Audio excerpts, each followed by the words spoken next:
ஓம் சக்தி, ஓம் ஆதிபரா சக்தி, ஓம் சக்தியே, மறுவூர் அரசியே. நல்லதே நினைப்போம், நல்லது மட்டுமே நினைப்போம். சக்தி வாக்கு பிள்ளைகளுக்கு இந்த ஆதி சக்தியின் ஆசீர்வாதம் என்றுமே முழுமையாக கிடைக்கும். எதற்காக வருகிறார், ஏன் வருகிறார், உன்மீது உண்மையான அன்பு கொண்டு வருகிறாரா இல்லையா என்று சொல்கிறேன், கவனமாக கேள் என் தங்கமே. என் அன்பு பிள்ளையே, இன்று உன்னுடைய தாயானவள் உன் வாழ்க்கையை மீட்டெடுத்து உன் கைகளில் கொடுக்க வந்திருக்கின்றேன். என் தங்கமே, உன்னுடைய வாழ்க்கையானது உன்னை விட்டு பிரிந்து சென்று வெகு நாட்கள் ஆகிவிட்டது. என் பிள்ளை, நீயோ கண்ணீரில் அங்கு தத்தளித்து கொண்டிருக்கின்றாய். நம் வாழ்க்கை கடைசி வரையிலும் இவர்களோடுதான் தொடரும் என்று நினைத்தது இப்படி பாதியிலேயே நின்றுவிட்டது. இனிமேல் நமக்கென்று என்ன நம்பிக்கை இருக்கிறது என்று என் குழந்தை நீ சிந்தித்து கொண்டிருக்கின்றாய். என் தங்கமே, இப்பொழுது அந்த உறவு தான் சிக்கிய மாய வலையில் இருந்து மீண்டு வர தொடங்கிவிட்டார். என் குழந்தையே, உன் வாழ்க்கையை மீட்டெடுத்து அங்கு உன் கைகளில் நான் ஒப்படைப்பதற்காக இப்பொழுது வந்திருக்கின்றேன். என் குழந்தைக்கு மனதிற்கு சந்தோஷத்தை கொடுக்க வேண்டும் என்றுதான் உன் அம்மா நானும் ஆசைப்பட்டு இப்பொழுது வந்திருக்கின்றேன். நான் சொல்கின்ற விஷயங்களை கேட்டுவிட்ட பிறகு இதை நீ எப்படி எடுத்துக்கொள்ள வேண்டும், என்ன முடிவு எடுக்க வேண்டும் என்று நீயே சிந்தித்து ஒரு முடிவினை எடுக்க வேண்டும். என் தங்கமே, யாரும் எந்த விஷயத்தையும் உனக்கு சொல்லி புரிய வைக்க வேண்டிய அவசியம் கிடையாது. இந்த வாழ்க்கை உனக்கு இத்தனை நாட்களும் கற்றுக் கொடுத்த பாடங்களில் இருந்து எத்தனையோ அனுபவங்களை தெரிந்து கொண்டு விட்டாய். நிச்சயமாக நீ தெரிந்து கொண்ட ஒவ்வொரு விஷயங்களும் உன்னை எந்த அளவிற்கு பக்குவப்படுத்தி இருக்கிறது என்று ஒரு முறை நீ சிந்தித்தால் அம்மா சொல்கின்ற விஷயங்கள் எல்லாமே உனக்கு தெளிவாக புரியும். என் தங்கமே, உன் வாழ்க்கையை பற்றிய பயம் உனக்கு அதிகமாக இருந்து கொண்டிருக்கிறது. ஒருவரை சார்ந்து வாழ்ந்ததனால்தான் இன்று அந்த உறவு உன்னை விட்டு பிரிந்து செல்லும் பொழுது உன்னால் அதனை ஏற்றுக்கொள்ளவும் முடியவில்லை. தனியாக நின்று இந்த வாழ்க்கையை உன்னால் சமாளிக்கவும் முடியவில்லை. பிரச்சனைகள் தொடர்ந்து வந்து கொண்டே இருப்பதால் இந்த வாழ்க்கையில் என் பிள்ளை நீ தவித்து நின்று கொண்டிருக்கின்றாய். உன்னுடைய தவிப்பு அடங்குவதற்கு முன்பாகவே இன்று இந்த தாயானவள் உனக்கான அந்த உறவை மீட்டு மீண்டும் உன்னிடத்தில் ஒப்படைக்க வந்திருக்கின்றேன். அதற்கான நல்ல வாக்கினை கொண்டு என் தங்கமே நான் வந்திருக்கின்றேன். அதனால் இந்த பதிவினை முழுமையாக கேள். என் தங்கமே, உன்னை விட்டு பிரிந்து சென்ற உறவு எங்கே சென்றது, அங்கே அவர்களுக்கு என்ன நேர்ந்தது என்பதையும் முழுமையாக நீ தெரிந்து கொள்ள வேண்டும். ஏனென்றால் இந்த வாழ்க்கையில் அவர்கள் கற்று தேர்ந்த சில விஷயங்களை நீ தெரிந்து கொள்ள வேண்டும் அல்லவா? ஒரு உறவு உன்னை இந்த அளவிற்கு காயப்படுத்தி உன்னை தத்தளிக்க விட்டு சென்றிருக்கிறது என்றால் இதனால் என்ன பலன் கிடைத்தது, என்ன லாபத்திற்காக அல்லது எந்த மன நிம்மதிக்காக அவர்கள் விட்டு சென்றார்கள் என்பதனை நீ தெரிந்து கொள்ள வேண்டும் அல்லவா? என் தங்கமே, இந்த சூழ்நிலையில் நிச்சயமாக என் குழந்தை நீ அதை தெரிந்து கொண்டால் உன்னுடைய மனதிற்கு நிச்சயமாக மிகப்பெரிய தெளிவு கிடைக்கும். என் பிள்ளையே, மனதளவில் எந்த ஒரு விஷயத்திற்காக இத்தனை நாள் நீ கலங்கி நின்றாயோ அந்த விஷயத்திற்கான மிகப்பெரிய தெளிவினை இந்த தாயானவள் இன்று உனக்கு கொடுக்க போகின்றேன். காரணம் என்னவென்றால் உண்மை தெரியாமல் உறவை நினைத்து வருந்தி கொண்டிருக்கிறாய். அதைதான் இன்று அம்மா உனக்கு தெரிய வைக்க முயற்சி செய்கின்றேன். என் தங்கமே, நீ நம்பிய உறவானது தேடி சென்றது இன்னொரு உறவை. அது மட்டுமல்லாமல் அங்கே அவர்களுக்கு இதைவிட சந்தோஷமான வாழ்க்கை இருப்பதாக நினைத்து உன்னை விட்டு அங்கே சென்றிருக்கிறார்கள். அவர்களுக்கு அங்கே என்ன பலன் கிடைத்தது என்று கேட்பாயானால் அங்கே முதலில் நல்ல ராஜ வாழ்க்கை தான் அவர்களுக்கு கிடைத்தது. அந்த ராஜ வாழ்க்கையை சந்தோஷமாக வாழ்ந்து கொண்டிருக்கின்ற நேரத்தில் தான் அவர்கள் வாழ்க்கையில் விழுந்தது மிகப்பெரிய பிரச்சனை. யாரை நாடி சென்றார்களோ, உன்னை விட்டு எப்படி இன்னொரு உறவை நாடி சென்றார்களோ அதுபோல அவர்கள் நாடி சென்ற உறவு உன் உறவை விட்டு வேறொரு உறவை தேட ஆரம்பித்து விட்டது. வாழ்க்கையில் ஏமாற்றம் என்றால் என்ன, அவமானங்கள் என்றால் என்னவென்பதை தெரிந்து கொள்ள வேண்டும் அல்லவா? மிகவும் எளிதாக ஒருவருக்கு துரோகத்தை செய்து விட்டேன், அதனுடைய பலனை அடையாமல் விட்டால் எப்படி? அந்த பலனை தான் அவர்கள் அடைவதற்கு இந்த என்று தயாராகி இருக்கின்றார்கள். என் தங்கமே, இந்த வாழ்க்கை நிச்சயமாக அவர்களுக்கு பல கடினமான விஷயங்களை காண்பித்து கொடுத்து விட்டது. அவர்கள் செய்தது எத்தனை பெரிய தவறு என்பதை அவர்களுக்கு புரிய வைத்து விட்டது. புரிய வைத்ததோடு மட்டுமல்லாமல் பல வேதனைகளிலும் சோதனைகளிலும் கிடந்து அதிலிருந்து மீண்டு வர முடியாமல் இப்பொழுது தவித்து மீண்டும் உன்னுடைய உறவே பெரியது என்று நினைக்க இவர் தொடங்கிவிட்டார். என் தங்கமே, ஒரு விஷயத்தை நீ தெளிவாக புரிந்து கொள்ள வேண்டும். இந்த தாயானவள் உன்னிடத்தில் ஒரு விஷயத்தை சொல்ல வருகிறேன் என்றால், அம்மா உடனடியாக எனக்கு எல்லாவற்றையும் செய்து கொடு, உடனே நான் சந்தோஷமாக வாழ வேண்டும் என்று நீ கண்மூடித்தனமாக சொல்லக்கூடாது. அவர் மாய வலையில் சிக்கி இருக்கிறார் என்றால் தன்னுடைய சொந்த புத்தி இல்லாமல் அங்கே எதுவும் நடக்கவில்லை.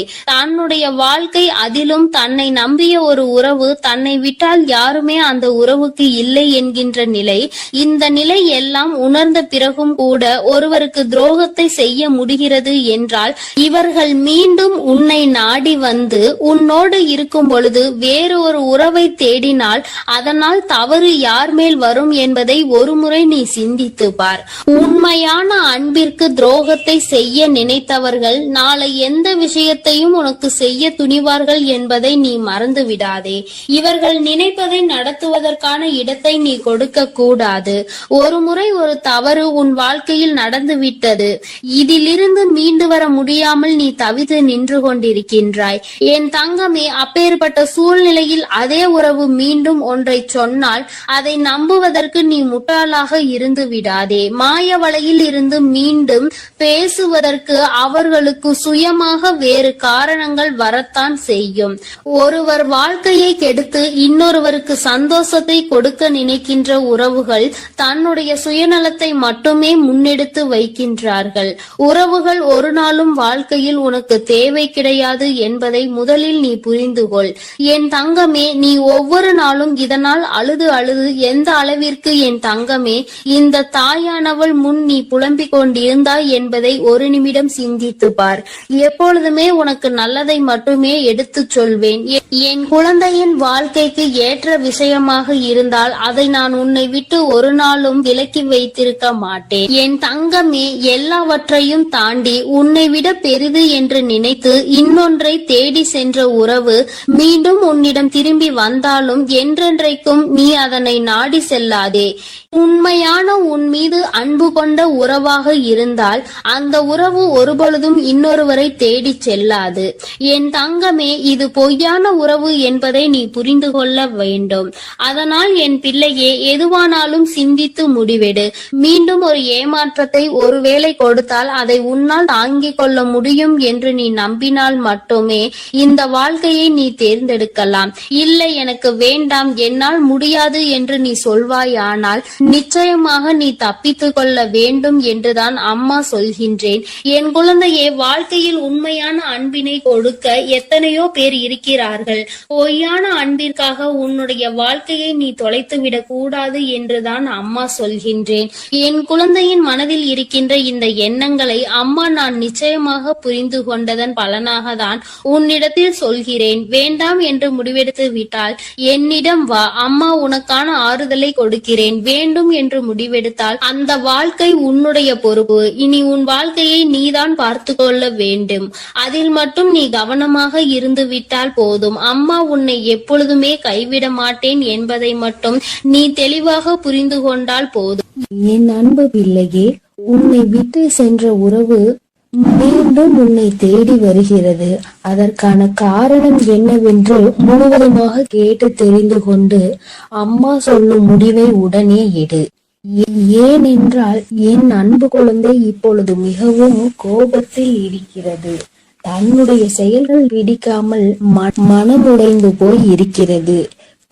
உன்னை விட்டு சென்ற உறவு நிரந்தரமாக இல்லாமல் போகட்டும்.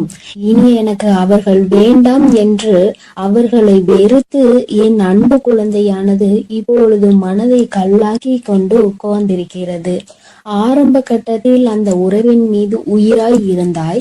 இப்பொழுது அவர்கள் செய்த சிறு தவறுக்காக அவர்கள் வாழ்க்கையிலே நிரந்தரமாக வேண்டாம். என்னுடைய விஷயங்கள் அனைத்தையும் அவர் தவறாக புரிந்து கொண்டார், தவறாக செயல்பட்டார், என் வாழ்க்கையில் துரோகத்தை விளைத்தார்கள். இனிமேல் அவர்களுக்கு என் வாழ்க்கையில் இடமே இல்லை என்று அந்த நபரை என் அன்பு குழந்தை வெறுத்து விட்டது. ஆனால் அந்த தவறு அவர்கள் செய்தார்கள், நானும் அதை ஒப்புக்கொள்கிறேன். ஆனால் என் அன்பு பிள்ளையே, நீ மனதுருகி அழுதாய் அல்லவா? அதனுடைய கர்மா இப்பொழுது அவர்களை வாட்டி வதைத்து கொண்டிருக்கிறது. அவர்கள் வாழ்க்கையில் நரக வேதனையை அனுபவித்தார்கள். ஏனென்றால் என் அன்பு குழந்தை உண்மையாக இருந்தது, அவர்களையே முழுமையாக நம்பி இருந்தது. ஆனால் அவர்கள் துரோகம் செய்து ஏமாற்றி விட்டார்கள். ஒரு உண்மையான உறவை அலட்சியம் செய்தது உண்மைதான் என் அன்பு குழந்தையே. ஆனால் அவர்கள் பட்ட துன்பம் இருக்கிறதே, அது நரக வேதனை. தினம் தினம் உனக்கு செய்த துரோகத்திற்காக கர்ம வினை அவர்கள் வாழ்க்கை முழுவதுமே நடந்து கொண்டிருக்கிறது. சில காலத்திலே நல்லது எது, கெட்டது எது, நல்ல உறவு எது, பொய்யான உறவு எது என்று உன் உறவானது புரிந்து கொண்டது. உன் தாயானவள் அதை தெரியப்படுத்தி விட்டேன். ஆனால் சில நேரங்களில் என் அன்பு குழந்தையை உறவை இழந்து விட்டோம். நம் வாழ்க்கையில் மறுமுறை அந்த உறவு கிடைக்காதா என்று சில நேரங்களில் நீ சிந்திக்கிறாய். ஆனால் சில நேரங்களில் எனக்கு துரோகம் செய்த உறவு மறுமுறை எனக்கு எப்படி துரோகம் செய்யாமல் இருக்கும், அதனுடைய குணத்தை எப்படி மாற்ற முடியும், அதனுடைய செயல்களையும் எண்ணத்தையும் எப்படி மாற்ற முடியும் என்று சந்தேகமும் ஏற்படுகிறது. அதனால் அவர்கள் நிரந்தரமாக நம் வாழ்க்கையில் வேண்டாம் என்று என்னுடைய தங்க பிள்ளையானது முடிவெடுத்திருக்கிறது. ஆனால் இந்த முடிவை நீ கொஞ்சம் மாற்றிக்கொள்ள வேண்டும். ஏனென்றால் தவறு செய்தவர்கள் நம்மை தேடி மன்னிப்பு கேட்க வரும் பொழுது அவர்களை மன்னிக்கலாம், தவறல்ல. என்ன ஒன்று என் அன்பு பிள்ளையே, மன்னிப்பு கேட்டார் போல கேட்டு உன் வாழ்க்கையில் சில கஷ்டத்தையும் கண்ணீரையும் ஏற்படுத்துவதற்கு சில நபர்கள் இருக்கிறார்கள். ஆனால் உன் உறவானது மறுமுறை தவறு செய்யாத அளவிற்கு தக்க பாடத்தை உன் அன்னை கொடுத்திருக்கிறேன். அதனால்தான் ஒரு முறை செய்த தவறுக்காக அவர்கள் அனைத்தையும் திருத்திக் கொண்டு உன் காலடியில் விழுந்து மன்னிப்பு கேட்க உன்னை தேடி அந்த நபரானவர் வரப்போகிறார். இப்பொழுது நீ சரியான முடிவு எடுக்க வேண்டும். அதனால்தான் உன் அன்னை அவர் வருவதற்கு முன்னே உன்னிடம் இதை பற்றி தெரிவிக்க வந்திருக்கிறேன். இப்போது நீ உன் முடிவுகளை எடுக்க வேண்டும். ஒரு முறை அந்த நபரை மன்னித்து விடு. ஏனென்றால் தவறு செய்வது மனிதனுடைய இயல்புதான். ஆனால் தாயும் பிள்ளையாய் இருந்துவிட்டு வைராகியம் என்பதை நீ உன் மனதில் வைத்து கொண்டிருந்தால் அங்கு வெறுப்பு அதிகமாக உன் வாழ்க்கையில் வந்துவிடும். இவர் நல்லவரா கெட்டவரா என்று தெரியவில்லை. எவரை பார்த்தாலும் கோபப்படுகிறாய். அந்த கோபத்தால் நல்ல விஷயங்களை கூட சில நேரங்களில் இழந்து விடுகிறாய். என் அன்பு பிள்ளையே, புரிந்து கொள். ஒரு சில நபர் உனக்கு துரோகம் செய்கிறார்கள், ஏமாற்றுகிறார்கள் என்றால் அனைத்து நபருமே ஏமாற்றக்கூடிய நபர் கிடையாது என்பதை நீ புரிந்து கொள்ள வேண்டும், தெரிந்து கொள்ள வேண்டும். உன் மனம் உடைந்தது உண்மைதான். துரோகம் செய்த நபரால் நீ ஏமாற்றப்பட்டது உண்மைதான். ஆனால் அதற்கெல்லாம் பதிலடி கொடுத்துதான் உன் காலடியில் நான் அவர்களை விழ வைப்பேன் என்று நீ கண்ணீர் வடிக்கும் பொழுது உனக்கு உறுதியளித்திருந்தேன். மறுமுறை நீ என்னை சந்தேகப்படுகிறாய். அவர்கள் முழுமையாக திருந்தினால்தான் உன் காலடியில் வந்து விழுவார்கள் என்பதை நீ மறந்து விட்டாயா? இப்பொழுது நீ அந்த நபரை ஏற்றுக்கொள்ளவில்லை என்றால் அவர்களுடைய வாழ்க்கை என்பது பாதை மாறி, பயணம் மாறி தவறான பாதையில் சென்றுவிடும். அதனால் வரட்டு கௌரவம் பிடிக்காது. அதிகமாக கோபத்தால் நாம் சிந்திக்கும் செயலானது, எடுக்கும் முடிவானது வாழ்க்கையை கெடுத்துவிடும். அதனால் உன் அன்னை சொல்லும் வார்த்தைகளை முழுமையாக நம்பி உன்னை தேடி உன் காலடியில் வந்து விழுகிறார்கள் என்றால் ஒரு முறை அவர்களுக்கு வாய்ப்பை கொடு. மீறி அவர்கள் தவறு செய்கிறார்கள் என்றால் அவர்களுக்கு நான் மிகப்பெரிய தண்டனையை நிச்சயமாக கொடுப்பேன். உன்னை ஏமாற்ற மாட்டார்கள் அவர்கள். ஏனென்றால் நீ ஒரு முறை மனவேதனையில் இருக்கும் பொழுது ஆறுதல் உரைக்க எனக்கு அந்த உறவுதான் வேண்டும் என்று என்னிடம் நீ கேட்டாயல்லவா? என் அன்பு பிள்ளையே, உன்னுடைய ஆசையை நிறைவேற்றுவதற்காகத்தான் நான் உன் உறவை திருத்தி இப்பொழுது உன்னிடமே ஒப்படைக்க போகிறேன். இது உன் அன்னையின் கடமையும் கூட. என் பிள்ளைக்கு என்னென்ன வேண்டும் என்பதை பார்த்து பார்த்து செய்வது ஒரு அன்னையான என்னுடைய கடமை அல்லவா? என் அன்பு பிள்ளையே, அதனால் நீ கொஞ்சம் சிந்தித்து ஒரு நல்ல முடிவை எடு. வரட்டு கௌரவம் பிடித்து கொண்டு பழைய விஷயங்களை பேசி பேசி அவர்களை அலட்சியம் செய்து விடாதே. ஏனென்றால் உன்னை அவர் தேடி வரப்போகிறார்கள். வியாழக்கிழமையோ வெள்ளிக்கிழமையோ அல்லது ஞாயிற்றுக்கிழமையாக கூட இருக்கலாம். இந்த 3 தினத்தில் உனக்கு துரோகம் செய்த உறவும் ஏமாற்றிய உறவும் நரக வேதனையை அனுபவித்து தக்க பாடத்தை கற்றுக்கொண்டு உன் தாயின் லீலைகளால் அவர்கள் இனி சின்ன எறும்புக்கு கூட துரோகம் செய்யாத அளவிற்கு மாறி உன்னை தேடி இப்பொழுது வரப்போகிறார்கள். தாயானவள் அவர்கள் வாழ்க்கையில் தகுந்த பாடத்தை கற்றுக் கொடுத்திருக்கிறேன். நல்ல பாடத்தையும் புகட்டி கொண்டிருக்கிறேன்.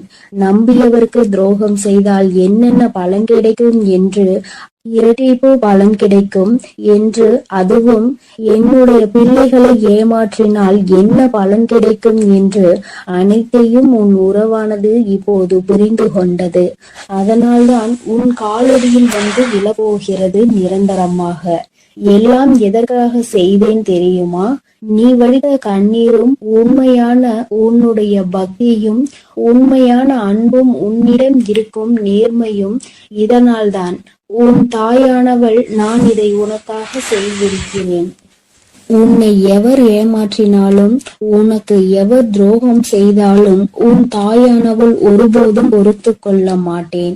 அவர்களுக்கு அதற்கான இரட்டிப்பு பலனாக தண்டனை கிடைத்தே தீரும். அதனால் என் வார்த்தைகள் மீது நம்பிக்கை கொண்டு நான் சொல்லக்கூடிய முடிவை எடுத்துவிட்டால் உன் வாழ்க்கையில் சந்தோஷம் என்பது நிரந்தரமாக இருந்துவிடும். உன் உறவு காலடியில் வந்து விலகப்போகிறது. அதை மனமாற ஏற்றுக்கொண்டு வாழ பழகு. பழைய விஷயங்களை பேசாதே. பழைய விஷயங்களில் புத்தி காமித்தால் பழைய நிலைக்கு மாறுவதற்கு சிறிது காலம் எடுக்காது. ஆனால் திரும்பி வரும் பொழுது அவர்களை பழைய விஷயத்தை சொல்லி சொல்லி காமித்து அவர்களை மென்மேலும் கஷ்டப்படுத்த கூடாது. பிறகு அவர்கள் வாழ்க்கையில் தவறான முடிவுகளை எடுத்து விடுவார்கள். அதனால்தான் உன் அன்னை இப்பொழுது இந்த முடிவை எடுக்க சொல்கிறேன். என் அன்பு பிள்ளையே, அதனால் நீ சிந்தித்து ஒரு நல்ல முடிவை சீக்கிரமாக எடுத்துவிடு. ஏனென்றால் அவர்கள் உனக்காகவே வந்து கொண்டிருக்கிறார்கள். அவர்கள் முழுமையாக தெரிந்து விட்டார்கள். உன் அன்னை சொல்கிறேன் அல்லவா, என் மீது நம்பிக்கை கொண்டு உன் வாழ்க்கையை நீ ஆரம்பி என் குழந்தையே. அதில் உன்னை எப்பொழுதும் நானே வழிநடத்தி செல்கிறேன். நான் உன்னோட இருக்கிறேன். நான் உனக்காகவே இருக்கிறேன். நான் இருக்கும் பொழுது நீ எதற்காகவும் கவலை கொள்ள வேண்டாம் என் தங்கமே. நீ நல்லதையே நினை. உன் வாழ்வில் எப்பொழுதும் நான் உனக்கு நல்லதை மட்டுமே செய்து கொடுக்கிறேன். என் அன்பு பிள்ளையே, ஒரு முக்கியமான செய்தியை இன்று உன்னிடம் சொல்வதற்காக உன் வராகி அம்மா நான் வந்திருக்கிறேன். ஏனென்றால் நான் கண்ட காட்சி ஒன்று என்னை கண்கலங்க வைத்து விட்டது. அதை உன்னிடத்தில் சொல்லிவிட வேண்டும் என்றுதான் அம்மா வந்திருக்கிறேன். என்னை விட்டு பிரிந்து சென்ற உன்னுடைய துணையினுடைய இல்லத்திற்கு அம்மா சென்றிருந்தேன். பிரிவுக்கு காரணம் என்னவென்பது உன் பக்கம் ஒரு நியாயம் இருந்தாலும் அவர்கள் பக்கம் இருக்கின்ற நியாயத்தையும் தெரிந்து கொள்ள வேண்டும் அல்லவா? அது என்னவாக இருக்கும் என்று அறிந்து கொள்வதற்காக தான் உன் அம்மா நான் அங்கே சென்றிருந்தேன். அங்கு நான் கண்ட காட்சி என்னவென்பதையும் குழந்தையே நீயும் தெரிந்து கொள்ள வேண்டும் அல்லவா? அம்மா உன்னிடத்தில் அதனை சொல்லியே தீர வேண்டும் என்று வந்திருக்கிறேன். நான் சொல்கின்ற விஷயங்கள் உனக்கு நிச்சயமாக மன கஷ்டத்தை தான் கொடுக்க போகிறது. ஆனால் அதற்கான தீர்வும் இதில் முடிவில் உனக்கு கிடைக்க போகிறது. அதற்கு காரணம் என்ன தெரியுமா? நீ குழம்பிக் கொண்டிருக்கின்ற இந்த விஷயம் உனக்கு முதலில் தெளிவான பதிலை கொடுக்கும். அதன் பிறகு நல்லதொரு முடிவை கொடுக்கும். என் குழந்தையே, வாழ்க்கை துணை என்று அம்மா சொல்வது உனக்கு திருமணம் முடிந்த வாழ்க்கை துணையாகவோ அல்லது இப்பொழுது உன்னோடு பழகி கொண்டிருக்கிற உன்னுடைய எதிர்காலத்தில் உனக்கு துணையாக வரப்போகின்றவர் என்று நினைத்து கொண்டிருப்பவர் யாரோ ஒருவர். என் குழந்தையை யாராக இருந்தாலும் சரி, அவர்களினுடைய மனநிலையில் உன்னை பிரிந்து சென்ற பிறகு என்னவாக இருக்கிறது, எதற்காக உன்னை விட்டு பிரிந்து சென்றார்கள், அவர்களின் இல்லத்தில் நான் கண்ட காட்சி என்னவென்பதை அம்மா உனக்கு இப்பொழுது விரிவாக சொல்கிறேன். என் குழந்தையே, ஒரு முறை உன்னுடைய மனதினை ஒருநிலைப்படுத்தி இந்த வராகியை அன்போடு நினைத்துக்கொள். எந்த விதமான கலக்கமும் உனக்கு தேவையில்லை. எல்லாவற்றிற்கும் உன் தாயானவள் நான் இருக்கிறேன் என்பதை நீ புரிந்து கொண்டால் போதும். என் தங்கமே, நானும் உன் துணையினுடைய மனதில் என்ன இருக்கிறது என்று தெரிந்து கொள்ள சென்றேன். அங்கே உன்னுடைய துணை என் மனதை தவிர மற்றவர்களின் மனதில் என்ன இருக்கிறது என்பதை அறிந்து கொண்டு உன் அம்மா இப்பொழுது வந்திருக்கிறேன். என் தங்கமே, யார் யார் என்ன நினைக்கிறார்கள் என்பதை முதலில் சொல்கிறேன். அதன் பிறகு ஏன் உன் துணை இப்படி ஒரு முடிவை எடுத்தது என்பதை நீ புரிந்து கொள்வாய். என் தங்கமே, உன்னுடைய துணையின் இல்லத்தில் இருக்கின்றவர்கள் உனக்கு எதிராக இருக்கிறார்கள். அவர்களின் மனதில் உன்னை பற்றிய தவறான எண்ணங்கள் இருக்கிறது. அதற்கு காரணம் நீ பேசிய சில வார்த்தைகள். நீ பேசியது நியாயமாகவே இருந்தாலும், உன் பக்கம் நியாயம் இருந்தாலும் அது அவர்கள் பக்கம் தவறாக தான் தெரிகின்றது. ஏனென்றால் எல்லோருமே தான் நினைப்பதுதான் சரி என்று நினைக்கிறார்கள் அல்லவா? அவர்களினுடைய எண்ணங்களும் அப்படிதான் இருந்து கொண்டிருக்கிறது. என் தங்கமே, அது மட்டும் அல்ல, அவர்களுக்குள் ஏற்பட்ட அந்த எதிர்மறையான எண்ணத்தை உன்னுடைய துணையின் மனதில் விதைத்து கொண்டிருக்கிறார்கள். அதிகமாக உன்னுடைய துணையின் மனதில் தேவையில்லாத விஷயங்களை கலந்து கொண்டிருக்கிறார்கள். உன்னுடைய துணையோ தவறாக உன்னை பற்றி நினைப்பதற்கு என்னென்ன வழிகள் இருக்கிறதோ அத்தனை வழிகளையும் அவர்கள் கொடுக்கும் பொழுது இவரும் அப்படி இல்லை என்று சொல்லாமல் அந்த விஷயத்தை காது கொடுத்து கேட்டுக்கொண்டிருக்கின்றார். என் தங்கமே, உன்னுடைய வாழ்க்கையில் இது போன்ற ஒரு விஷயம் நடக்கிறது என்னும் பொழுது என் குழந்தை அதை உன்னால் ஏற்றுக்கொள்ள முடியாது என்பது நான் நன்கு அறிந்த விஷயம்தான். ஆனால் இவையெல்லாம் நடக்கும் பொழுது உன்னுடைய துணை அமைதி காத்ததற்கு என்ன காரணம் என்பதையும் தெரிந்து கொள்ள வேண்டும் அல்லவா? எத்தனைதான் நீ அவருக்கு உயிராக இருந்தாலும் அவர்களினுடைய குடும்பம் என்று வரும் பொழுது அங்கே அவர்களினுடைய மனது சிறிதும் தடுமாற்றம் அடையத்தான் செய்கிறது. ஏனென்றால் நீ பேசிய வார்த்தைகள் அவர்களுக்கு வேதனையை கொடுத்தது என்று உன் துணையிடம் சொல்லும் பொழுது உன்னுடைய துணை என் மனதும் பெரிது சஞ்சலம் படத்தான் செய்கிறது. நம்முடைய வாழ்க்கை துணையாக காலம் முழுவதும் வரக்கூடியவர்கள் இப்பொழுதே நம் குடும்பத்தினருக்கு இடையே இத்தனை பிரச்சனைகளை ஏற்படுத்தி விட்டால் நாளை எப்படி இங்கே வந்து ஒற்றுமையாக இருக்க முடியும் என்று அவர்கள் நினைக்கிறார்கள். என் தங்கமே, அவர்களினுடைய எண்ணங்களை தவறு என்று முழுமையாக சொல்லிவிட முடியாது. நீ செய்தது சரி என்றும் முழுமையாக சொல்லிவிட முடியாது. அம்மா சொல்வது சரிதானே என்று ஒரு முறை நீ சிந்தித்து பார். என் தங்கமே, நீ நியாயமாகவே பேசியிருந்தாலும் ஆனால் யாரை பேசினோம் என்பதில் சிறிது கவனம் இருக்க வேண்டும். என் தங்கமே, உன்னுடைய வாழ்க்கை துணையினுடைய சம்பந்தப்பட்டவர்களாக இருக்கும் பொழுது சிறிதளவு கவனம் தேவை. அதற்காக அம்மா நீ நியாயத்தை எடுத்து சொல்லக்கூடாது என்று சொல்லவில்லை. அதற்கான சரியான நேரத்தை நீ எதிர்பார்த்து நிற்க வேண்டும் என்றுதான் அம்மா சொல்கிறேன். சூழ்நிலைகள் உனக்கு சாதகமாக இல்லாத பொழுது நீ பேசியதுதான் இத்தனை பிரச்சனைகளுக்கும் காரணமாக மாறிவிட்டது. இப்பொழுது அது எந்த அளவிற்கு வந்து நிற்கிறது என்று பார்த்தாயா? உன்னை உன் துணையிடம் இருந்து பிரிக்கின்ற அளவிற்கு திட்டம் தீட்டுகின்ற அளவிற்கு இந்த விஷயம் தொடங்கிவிட்டது. என் தங்கமே, எதுவாக இருந்தாலும் உன்னுடைய துணை காத்த அந்த அமைதிக்கு காரணம் நீ அவர்களின் பேச்சையும் மீறி பேசிவிட்டாய் என்கின்ற ஒரு வருத்தம். மற்றபடி அவரின் மனதை அங்கே மாற்றுகின்ற முயற்சிகள் எதுவும் அவரிடத்தில் எடுபடவில்லை. அதை அவர் காது கொடுத்தும் கேட்பது போல உட்கார்ந்து கொண்டிருக்கிறார் என்பதற்காக மேலும் மேலும் பேசிக்கொண்டே அவரினுடைய மனநிலையை மாற்ற முயற்சிகள் நடக்கிறது. ஆனால் இது பயனளிக்காது என்பதனை இப்பொழுது அவர்களுக்கு உணரத் தொடங்கிவிட்டார்கள். இருந்தாலும் நம்மால் ஆன முயற்சிகளை செய்து பார்ப்போம் என்று செய்து கொண்டிருக்கிறார்கள். சரி, அவர்கள் செய்வதை செய்துவிட்டு போகட்டும். ஆனால் உன்னுடைய உண்மையான அன்பு, உன்னை என் மீது நீ கொண்டிருக்கின்ற நம்பிக்கை நிச்சயமாக அவரினுடைய மனதை ஒரு நாளும் மாற்றிவிடாது. அவர்களினுடைய எண்ணங்கள் முழுவதும் அவசரப்பட்டு பேசிவிட்டாய் என்கின்ற வருத்தம் தானே தவிர அவரிடத்தில் எந்த ஒரு ஆலோசனைகளையும் கேட்கவில்லையே என்கின்ற மன கஷ்டம் தானே தவிர உன் மீது எந்த விதமான கோபதாபங்களும் அவருக்கு இல்லை. என் தங்கமே, அதனால் இந்த உறவு மீண்டும் தொடரப்போகின்ற உறவு, இந்த பந்தம் மீண்டும் உன்னோடு காலம் முழுவதும் வரப்போகின்ற பந்தம். அதனால் உனக்குள் எந்த விதமான கலக்கங்களும் தேவை கிடையாது. மற்றவர்களினுடைய எண்ணங்கள் உனக்கு எதிராக இப்பொழுது இருக்கிறது. ஆனால் என் தங்கமே, உன்னுடைய சூழ்நிலை மாறும் பொழுது நிச்சயமாக அவர்களின் மனநிலையும் தானாகவே மாறிவிடும். எப்பொழுது ஒரே பிடியில் நின்று கொண்டிருக்க முடியாது. அவர்களுக்கு அவரவர்கள் குடும்பத்தில் இருக்கின்றவர்களின் வாழ்க்கை முக்கியமானதாக தோன்றும் பொழுது தேவையில்லாமல் அடுத்தவரின் விஷயத்தில் தலையிடக்கூடாது என்ற எண்ணம் தோன்றும். அதற்கு அவர்கள் வாழ்க்கையில் இது போன்ற ஒரு சம்பவம் நடக்க காத்து கொண்டிருக்கிறது. அதிலிருந்து நல்ல பாடத்தை கற்றுக்கொண்டு வந்து உன் வாழ்க்கையில் தலையிடக்கூடாது என்பதை நிச்சயமாக புரிந்து கொள்வார்கள். என் குழந்தையே, இனிமேல் எந்த விஷயமானாலும் துணையினுடைய குடும்பத்தாரின் சம்பந்தப்பட்ட விஷயமாக இருந்தால் அவரிடத்தில் சிறிது ஆலோசனை பெற்றுவிட்டு பிறகு நீ நிச்சயமாக உனக்கு அதில் இருந்து நல்ல பலன்கள் கிடைக்கும். மாறாக உன்னுடைய சொந்த முடிவாக இருக்கும் பட்சத்தில் நமக்கு கஷ்டம் வரும் பொழுது அதில் இவரால் எந்த விதமான உதவியும் செய்ய முடியாமல் ஒதுங்கி நின்று வேடிக்கை மட்டும்தான் பார்க்க முடியும் என்பதை நீ இப்பொழுதுதானே நடந்து கொண்டிருப்பதை பார்த்து புரிந்து கொண்டிருக்கிறாய். என் தங்கமே, இனி ஒரு நாளும் இந்த சூழ்நிலை உன் வாழ்க்கையில் வராமல் நீ பார்த்து கொள்ள வேண்டும். உன்னை சுற்றி நடக்கின்ற விஷயங்கள் எல்லாம் எதை சார்ந்தது என்பதை நீ புரிந்து கொள்ள வேண்டும். உன்னுடைய அழகான வாழ்க்கையை மீண்டும் உன் கைகளில் நிச்சயமாக நான் கொடுப்பேன். மற்றவர்களின் மனநிலையை மாற்றி உன் கைகளில் அதை கொடுக்கின்ற நேரம் மறுபடியும் வரும். அதை நீ நிச்சயமாக எக்காரணம் கொண்டும் இழந்து விடாமல் பார்த்து கொள்ள வேண்டியது உன்னுடைய பொறுப்பு.